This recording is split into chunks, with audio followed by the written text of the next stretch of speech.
The evening began the same way it always had for years, quiet, familiar, so predictable it felt almost scripted. The smell of roasted garlic chicken lingered in the kitchen, the overhead light buzzing softly, and outside, the street lamp cast a warm glow through the curtains. I was wiping down the counter, humming without thinking, when Mark walked in with a stiffness I instantly recognized. After 25 years with a man, you learn to read the subtle shifts, the tightened jaw, the deliberate calm, the way he avoided looking at me directly. He cleared his throat once, then again, louder the second time, as if rehearsing for an audience only he could see. I turned to face him, still holding the dish towel in my hands. "We need to talk," he said, but the words didn't carry the weight of crisis. Instead, there was an unsettling confidence behind them, a tone that suggested he had convinced himself he was doing something noble. "What about?" I asked, keeping my voice steady. He exhaled, long and theatrical, as though this conversation was a burden he'd been forced to carry. "I think," he paused, adjusting the collar of his shirt, "I think I want someone younger." For a moment, the room felt hollowed out, like every sound had been pulled into a vacuum. The clock above the stove ticked louder, almost mocking. I searched his face, waiting for a sign that this was a bad joke, some midlife sarcasm I could wave off. But he wasn't joking. His eyes held a strange mix of guilt and pride, like a boy caught stealing but convinced he deserved the candy. My heartbeat didn't spike. Instead, it slowed, heavy and deliberate, while my mind sifted through years of memories, birthdays, arguments, compromises, broken promises he thought I forgot. He expected shock. He expected my knees to buckle, for my voice to crack. But all I did was place the towel on the counter and straighten my back. Because in that moment, something inside me understood. This wasn't the beginning of my heartbreak. It was the end of his illusion. Mark kept talking, his voice oddly steady, as though he had rehearsed every line in front of the bathroom mirror. He paced a little, hands moving in nervous circles, trying to make his betrayal sound like mature self-discovery. "It's not that you're not good enough," he insisted, which was always the phrase people used right before proving exactly the opposite. "It's just, I need something different. Someone who understands where I am in life." I sat down at the kitchen table, not because I felt faint, but because I wanted to study him the way you study a stranger who suddenly knows your name. He spoke about new energy, fresh starts, and living fully as if youth was a trophy he could purchase and parade. His words floated in the air, heavy with excuses, light on honesty. Every sentence he uttered chipped away at the image of the man I had spent half my life beside. But even as he spoke, another current ran through me, quiet, steady, almost liberating, because instead of falling apart, I was remembering everything I had carried.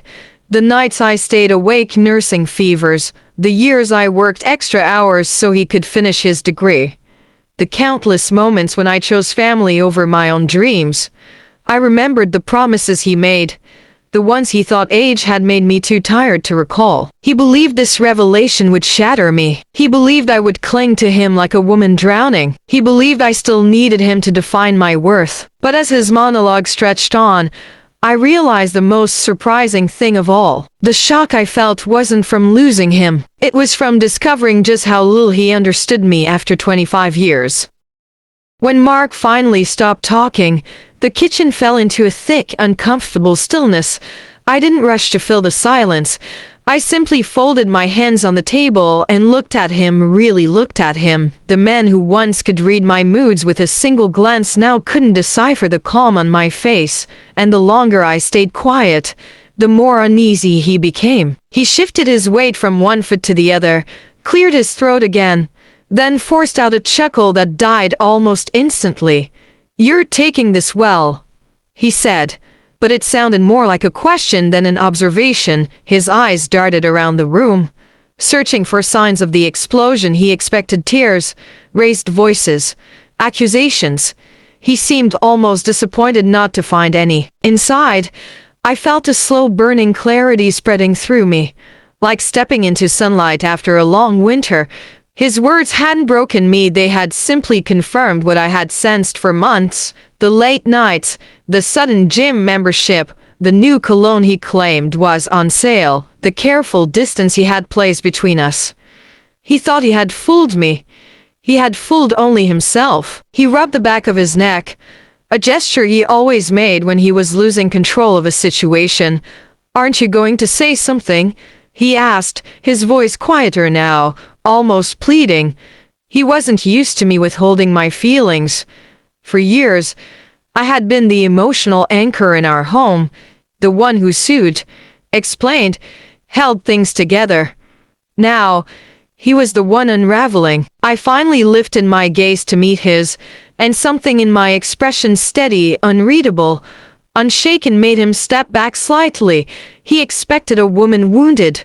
What he saw instead was a woman who had stopped fighting for someone who had already let go. And in that moment, he understood he was no longer the one in control of the conversation. Finally, I stood up deliberately, almost ceremoniously. I smoothed my blouse, took a deep breath, and let my voice carry across the kitchen with calm precision. "Mark," I said, looking him directly in the eyes. "That's fine. You want someone younger. Go ahead. But let me be clear, you don't qualify for younger either." His eyes widened in disbelief, mouth opening and closing like a fish out of water. What?" he stammered, unable to form a coherent sentence. "You heard me," I continued, each word carefully measured. "You think someone younger would want a man with your temper, your debt, your endless complaints, and your fading patience. Please, that's not a person I would waste my time worrying about, and it's not someone who deserves me either." I slid the folder across the counter. He froze as he recognized the thick stack of papers inside. Divorce papers. I had prepared them weeks ago, quietly, while he indulged in his fantasies. "I may be older," I said, my tone gentle yet sharp, "but I've grown wiser, stronger, and I know my worth. And unlike you, I didn't waste 25 years trying to prove myself to someone who stopped appreciating me." He tried to argue, to insist it wasn't serious, to soften the blow, but his words fell flat. My resolve, my steady presence, made it impossible to manipulate or guilt me. I watched as the arrogance he had carried into this room drained from him, replaced by panic, disbelief, and an unspoken realization. He had underestimated me, and this time, he couldn't recover control. For the first time in years, I felt lighter. I had spoken my truth, and in doing so, I reclaimed the dignity and power that he had assumed were his to take. And Mark, he realized too late that this conversation was never about him. It was about me finally refusing to let him define my life.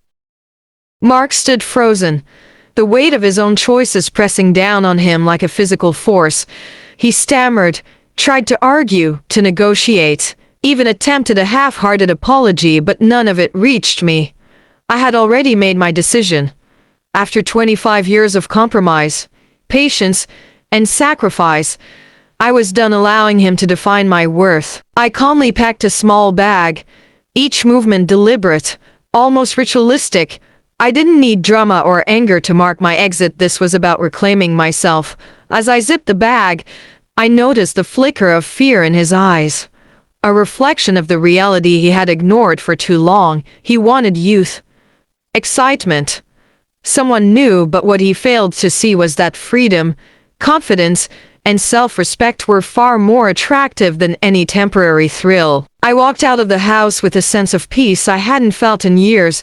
The door closed behind me, a definitive punctuation on a chapter that had long overstayed its welcome. For the first time, I wasn't running from heartbreak. I was stepping into my life on my own terms. Months later, I had my own apartment, a job that challenged me, friends who celebrated my independence, and a sense of self I hadn't realized I had lost. Mark's pursuit of someone younger became a cautionary tale among mutual friends, a reminder of how fleeting infatuation can be when it isn't grounded in respect and commitment. He wanted youth, I chose freedom, and the difference was stark.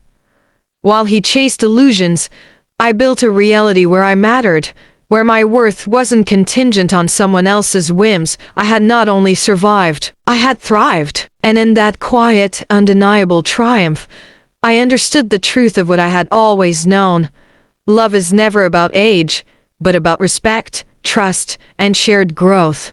And that, Mark could never buy or replace.